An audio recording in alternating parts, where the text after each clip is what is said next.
कहानी स्वर्ग और नर्क की। एक बुजुर्ग आदमी की मृत्यु हो गई। यमराज उसे लेने आई। बूढ़े आदमी ने यमराज से पूछा, आप मुझे स्वर्ग ले जाएंगे या नर्क? यमराज बोले, दोनों में से कहीं नहीं। तुमने इस जन्म में बहुत ही अच्छे कर्म किए हैं, इसलिए मैं तुम्हें सीधे भगवान के धाम ले जा रहा हूँ। आदमी खुश हो गया और बोला, धन्यवाद। और मेरी आपसे एक विनती है, मैंने यहाँ धरती पर सबसे स्वर्ग और नर्क के बारे में बहुत सुना है।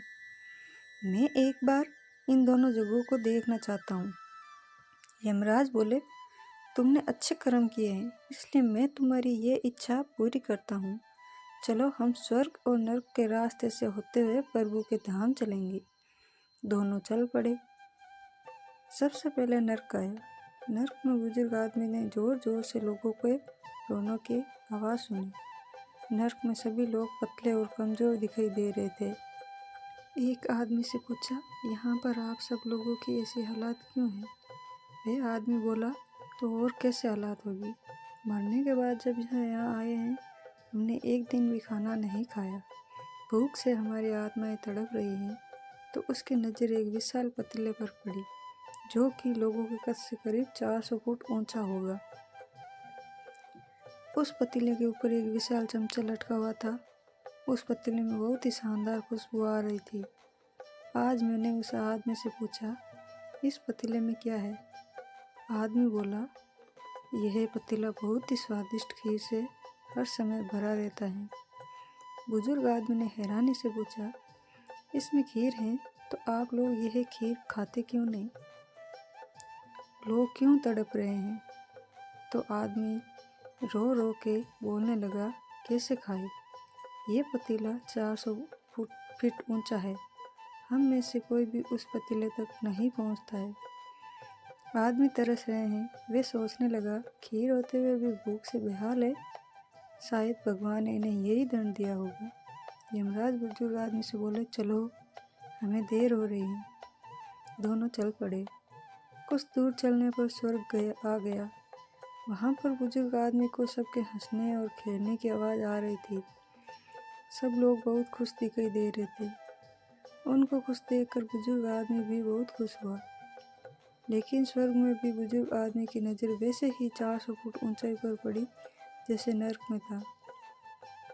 उसके ऊपर भी वैसा ही चमचा लटका हुआ था। उसने वहाँ लोगों से पूछा, इस पतीले में क्या है? तो वहाँ के लोग बोले, इसमें बहुत स्वादिष्ट खीर है। वे हैरान हो गए। उसने बोला, यह पतीला 400 फीट ऊंचा है। आप लोग तो वहाँ तक पहुँच नहीं पाते होंगे। उस हिसाब से आप लोगों को खाना मिलता ही नहीं होगा। आप लोग भूख से बेहाल हो गए।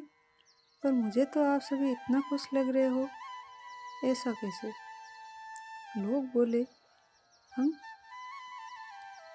हम तो सभी लोग इस पतीले में से पेट भर के खीर खाते हैं। वे बुजुर्ग आदमी बोला, पतीला तो बहुत ऊंचा है। लोग बोले, यहाँ पर कितने सारे पेड़ पौधे हैं। ये सब मनुष्य के उपयोग के लिए तो बने हैं। हमने इनकी लकड़ी ली और फिर लकड़ियों के टुकड़ों को जोड़कर विशाल सीढ़ी का निर्माण किया। ये लकड़ी की सीढ़ी हमें उस पतीले तक पहुँचाती है और सब मिलकर खीर का आनंद लेते हैं। आदमी यमराज की तरफ देखने लगा। यमराज मुस्कुराए और बोले, ईश्वर के लिए तो सब मनुष्य बराबर है।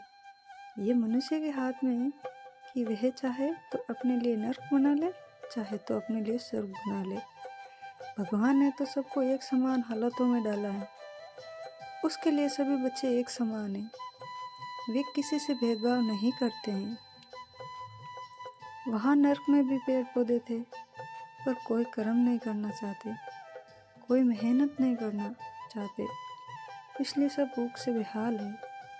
यही तो भगवान की दुनिया का नियम है। जो कर्म करेगा, मेहनत करेगा, उसी को मीठा फल खाने को मिलेगा। मतलब स्वर्ग और नर्क आपके हाथों में ही है। मेहनत करे, अच्छे कर्म करे और अपने जीवन को स्वर्ग बनाए। तो कहानी पसंद आई हो तो वीडियो को लाइक, शेयर करें और चैनल पर पहली बार आए हो तो सब्सक्राइब ज़रूर करें। धन्यवाद।